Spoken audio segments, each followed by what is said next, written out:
Share capital chapter कर रहे थे। शेयर कैपिटल चैप्टर का हमने अभी तक बेसिक कंसेप्ट सीख लिया था। अगर आपने मेरी फर्स्ट वीडियो नहीं देखी है इस चैप्टर की तो इस लिंक पर जाके ज़रूर देखें, क्योंकि उसके बाद हम आगे टॉपिक पे बढ़े हैं तो बेसिक कंसेप्ट क्लियर होना बहुत ज़रूरी है। आज हम सीखेंगे क्या चीज़, आज हम सीखेंगे जनरल एंट्री पास करना, यानी कि शेयर कैपिटल चैप्टर में बेसिक सिंपल जनरल एंट्री कौन सी होती हैं। अगर आपको ये जनरल एंट्री आएंगी तभी आप आगे जनरल एंट्रीज पास करना सीख पाओगे। तो इस वीडियो को एंड तक ज़रूर देखें। तो स्टार्ट करते हैं शेयर चैप्टर।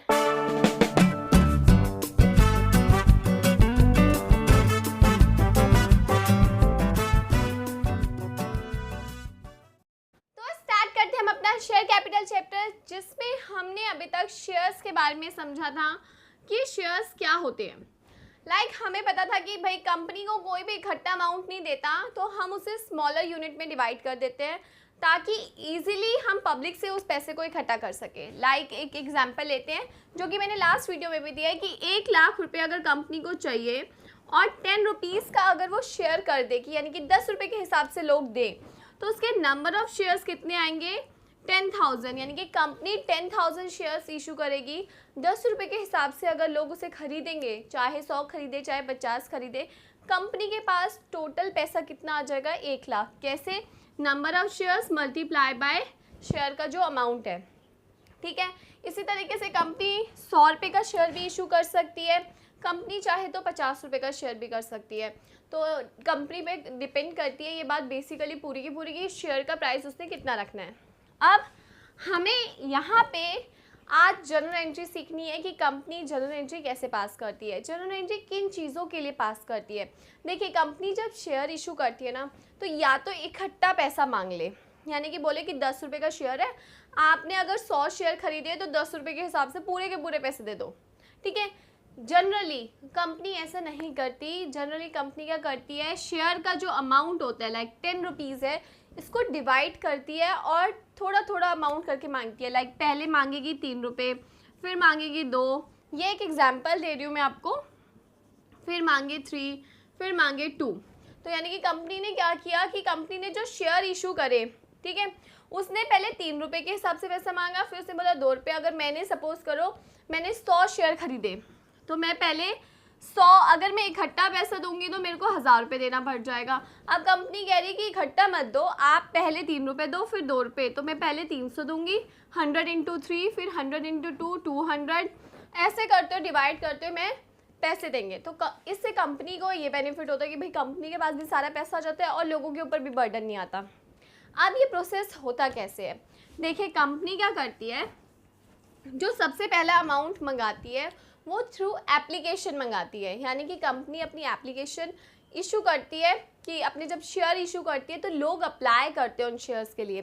कंपनी अपने शेयर इशू कैसे करती है, कंपनी अपने शेयर्स इशू प्रोस्पेक्टस के थ्रू करती है। सेबी पर आपने security exchange board of India पढ़ा होगा, है ना, उसमें अपने आप को रजिस्टर्ड करा के फिर शेयर इशू करती है। अब जब कंपनी अपने आप को रजिस्टर्ड करा लेती है, ठीक है, और शेयर इशू करती है तो एक प्रोस्पेक्टस वर्ड होता है। प्रोस्पेक्टस का नाम मतलब क्या होता है, इसका मतलब ये होता है कि इसमें कंपनी की पूरी डिटेल लिखी होती है, यानी कि कंपनी किस पर्पस के लिए आ रही है, कंपनी का एम क्या है आने के, और क्या बिजनेस रहेगा, कितने तक का अमाउंट का वो बिज़नेस करना चाहती है, उसका गोल क्या है, ये सब चीज़ें उसमें लिखी होती हैं।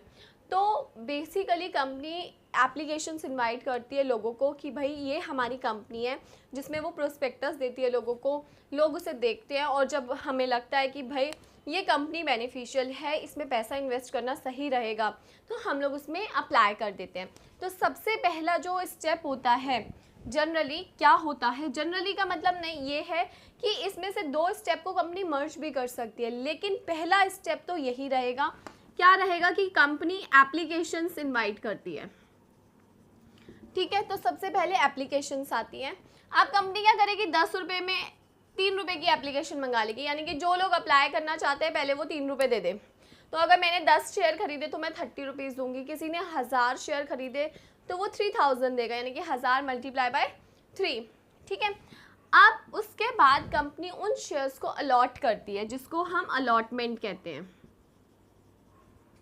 जो भी एप्लीकेशंस आती हैं उन्हीं शेयर्स को अलॉट किया जाता है। अगर मैंने सोचा कि मैं अप्लाई करूं बट मैं अप्लाई करना भूल गई तो मेरे शेयर्स अलॉट नहीं होंगे भाई, जो अप्लाई कर रहे हैं उसी के शेयर्स अलॉट होते हैं। उसके बाद company remaining amount, like suppose कीजिए 10 रुपये का शेयर 3 इसमें मांग लिए, 2 इसमें मांग लिए, बाकी बचे कंपनी के पास 5 रुपये जो कंपनी ने लेने हैं। अब आप पढ़ोगे फर्स्ट कॉल। फर्स्ट कॉल इसका नाम होता है, लाइक कंपनी अब अपना जो बचा हुआ पैसा है थ्रू फर्स्ट कॉल मांगती है। अगर अभी भी रिमेनिंग लग रहा है, जैसे कि अभी हमारे पास इकट्ठे हुए हैं सिर्फ 8 रुपीज़, तो अभी भी 2 रुपीज़ रिमेनिंग है, तो उसको हम सेकेंड कॉल या फाइनल कॉल कहते हैं। ठीक है, तो हो सकता है कंपनी इन दोनों को मर्ज करके एक ही बोले कि फर्स्ट कॉल में ही 5 रुपये दे दो, तो हमें फाइनल कॉल या सेकेंड कॉल करने की ज़रूरत नहीं होगी। तो कंपनी मांगेगी पूरे अपने 10 रुपये ही, लेकिन वो उस पैसे को तोड़ तोड़ के मांगती है। अब जनरल एंट्री क्या पास होती है इन केसेस में, ठीक है, यानी कि अगर आप शेयर्स इशू करते हो तो सबसे पहली जनरल एंट्री होती है एप्लीकेशन से। ठीक है, एप्लीकेशन की जनरल एंट्री क्या पास की जाती है, सबसे पहले कंपनी के पास पैसा आता है तो कंपनी बैंक अकाउंट को डेबिट करती है। लिखेगी क्या, कहाँ से पैसा आया, शेयर एप्लीकेशन अकाउंट से। यानी कि कंपनी सबसे पहले एप्लीकेशन जब इनवाइट करती है तो लोग पैसा देते हैं, हमें शेयर खरीदना है, हमें शेयर खरीदना है। अब यहाँ पे हम मानते हैं कंपनी के नंबर ऑफ शेयर्स हैं 10,000, 10,000 शेयर्स लोगों ने अप्लाई किया, 3 रुपये के हिसाब से पैसा दिया होगा, तो 30,000 कंपनी के पास आ जाएंगे। ठीक है, अब कंपनी नरेशन में क्या लिखेगी, बीइंग एप्लीकेशन मनी रिसीव्ड, यानी कि हमें एप्लीकेशन मनी रिसीव्ड हो गई। सेकेंड एंट्री इस केस में आपको नरेशन हर एंट्री में लिखनी है। ठीक है, बीइंग एप्लीकेशन मनी रिसीव्ड।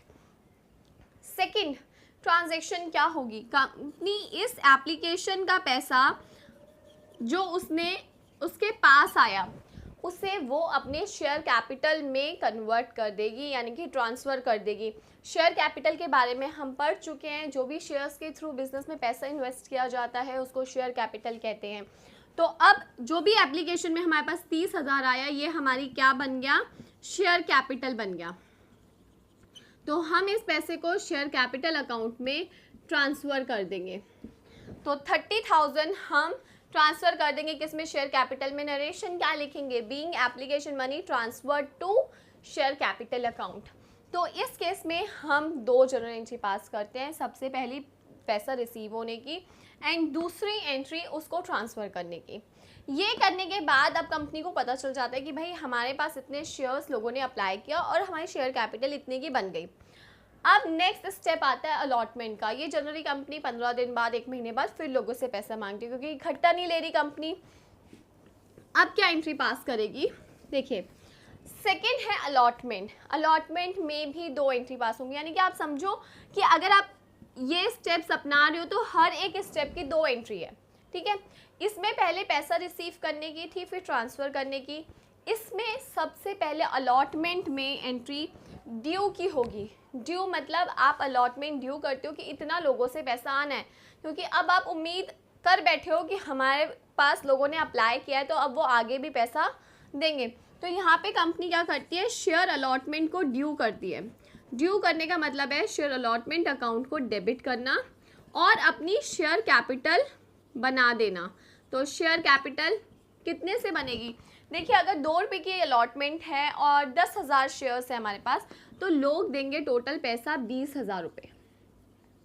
हम इसकी नरेशन क्या लिखेंगे, हम नरेशन में लिखेंगे बीइंग शेयर अलॉटमेंट ड्यू। आपने क्या करा, शेयर अलॉटमेंट ड्यू कर दी, यानी कि अब लोगों से आप इतना पैसा मांग रहे हो, आना है।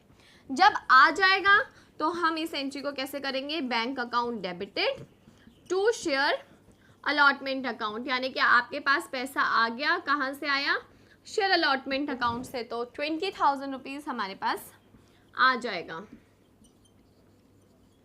ठीक है, तो कंपनी ने क्या किया, जब शेयर इशू करे थे तो सबसे पहले पैसा आया था, लेकिन उसके बाद के स्टेप में हम ड्यू करेंगे, फिर हमारे पास पैसा आएगा।